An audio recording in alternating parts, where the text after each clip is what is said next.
রাষ্ট্র সংস্কার এবং জাতীয় নির্বাচন নিয়ে অনুষ্ঠিত হয়েছে বিতর্ক প্রতিযোগিতা। ডিবেট ফর ডেমোক্রেসির আয়োজনে সকালে রাজধানীর এফডিসিতে এই ছায়া সংসদ হয়। গণতন্ত্র সুরক্ষায় রাষ্ট্র সংস্কার এবং জাতীয় নির্বাচন নিয়ে রূপরেখা দেয় দুই পক্ষের বিতর্কিকরা। উঠে আসে সংস্কার এবং নির্বাচন নিয়ে নানা যুক্তিতর্ক। সংস্কার নাকি নির্বাচন, গণতন্ত্র পুনরুদ্ধারে অগ্রাধিকার পাবে কোনটি?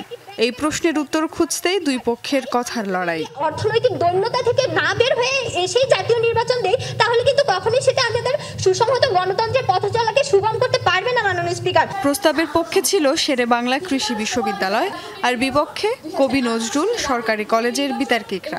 কত দিনের মধ্যে নির্বাচন দিলে গণতন্ত্র পুনরুদ্ধার সম্ভব, তা নিয়েও চলে কথার লড়াই। এত সংস্কার তারা 2 থেকে 3 বছরে কিভাবে কোন প্রক্রিয়ার মাধ্যমে সম্পন্ন করবে, এই ধরনের কোনো রূপরেখা এখনো পর্যন্ত তারা আমাদেরকে দিতে পারে নাই। প্রধান অতিথি গণমাধ্যম ব্যক্তিত্ব মতিউর রহমান চৌধুরী বলেন, আইনের শাসন প্রতিষ্ঠা করা প্রয়োজন সবার আগে। নির্বাচন দিতে খুব বেশি দেরি হলে দেশে নতুন সংকট তৈরি হতে পারে বলে শঙ্কা ডিবেট ফর ডেমোক্রেসির চেয়ারম্যানের।